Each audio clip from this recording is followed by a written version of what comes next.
आइए question number 40 देखेंगे। Topic का नाम है अकाउंटिंग रेशियो, डी के गोयल क्लास 12th की बुक में से। देखिए क्वेश्चन में सबसे पहले हमसे क्या मांगा है। सबसे पहले वो हमसे बोल रहा है कि डेब्ट इक्विटी रेशियो निकालो।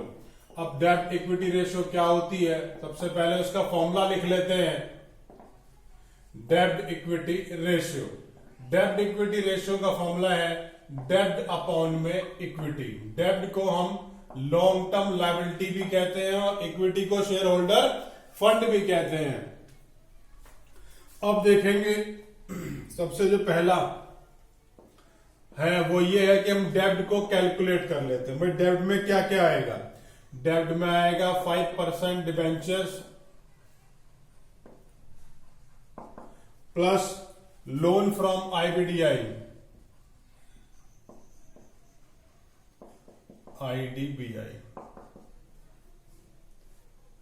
बस ये दो ही चीज जो हमारे डेब्ट में आएंगे, इनका अमाउंट प्लस कर लेते हैं।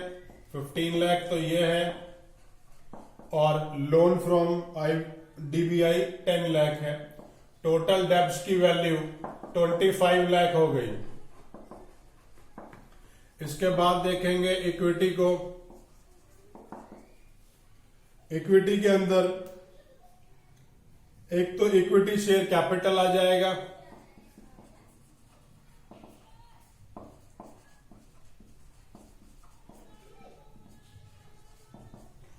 प्लस रिजर्व्स आ जाएंगे, plus profit and loss account आ जाएगा। ये तीन चीजें जो है यहां आ जाएंगी। इक्विटी मेरा 28 लाख का है, रिजर्व्स 12 लाख रुपए के हैं और प्रॉफिट एंड लॉस अकाउंट का बैलेंस 4 लाख का है। सब मिलाकर के 44 लाख 44 लाख रुपीस आ गए। अब इन फिगर्स को ऊपर वाले फॉर्मूले में पुट कर देता हूं।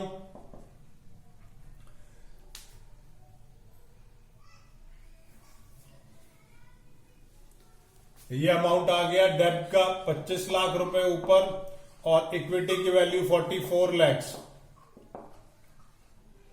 और इसे हम कैलकुलेट कर लेते हैं। ये आ गया 0.57:1।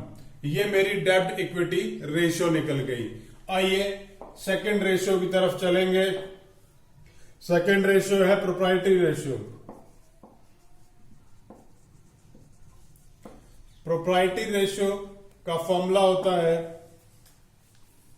शेयर होल्डर फंड या इक्विटी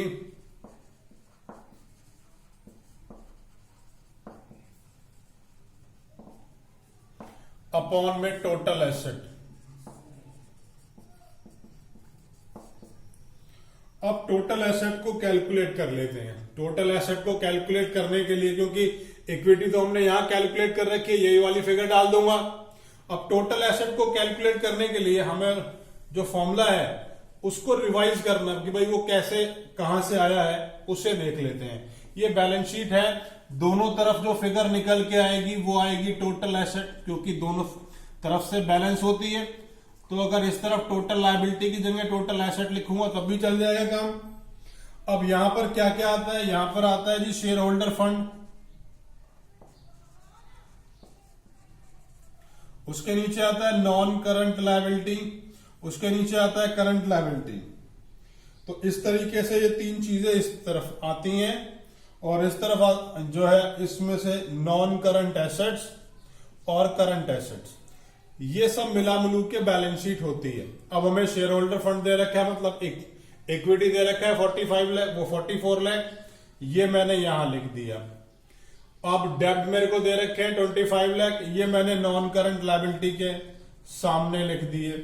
करंट लायबिलिटी के लिए मेरे को एक ट्रेड पेबल दे रखा है, उसकी वैल्यू मेरे को दे रखी है ट्रेड पेबल की, ये वैल्यू मेरे को दे रखी है 11 lakh.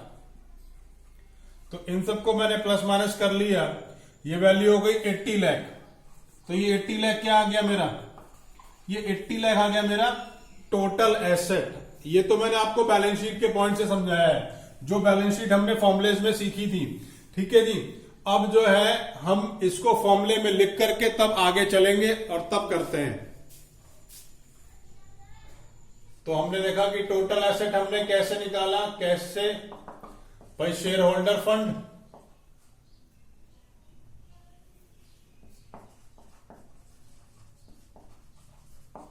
Plus non current liability plus current liability. अब शेयर होल्डर फंड की वैल्यू आ गई मेरी 44 लाख, नॉन करंट लायबिलिटी आ गई मेरी 25 लाख, और करंट लायबिलिटी आ गई मेरी 11 लाख। इन सबको प्लस माइनस करके वैल्यू आ गई 80 लाख। अब प्रोप्राइटरी रेशियो का जो फॉर्मूला था उसके अंदर वैल्यू डाल देता हूं। Proprietary ratio is equals to equity upon में टोटल एसेट। इक्विटी की वैल्यू हमने अभी पीछे क्वेश्चन में निकाली थी 44 लाख अपॉन में 80 लाख। ये वैल्यू कैलकुलेट कर लेता हूं, इनटू 100 भी है, तो ये वैल्यू आ गई 55%। नेक्स्ट थर्ड केस देखेंगे। थर्ड केस है टोटल एसेट टू डेब्ट रेशियो।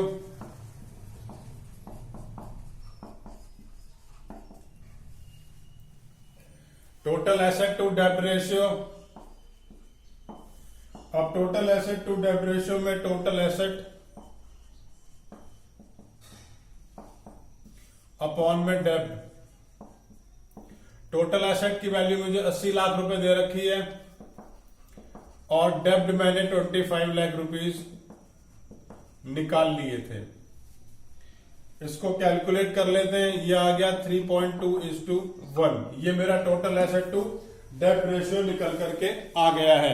अब फाइनली हमें सारे के सारे क्वेश्चन इसी तरीके से फॉर्मूले लिख कर करने हैं। अगर इस क्वेश्चन में आपको कोई भी प्रॉब्लम आ रही है तो नीचे कमेंट बॉक्स में मुझे कमेंट कर दें।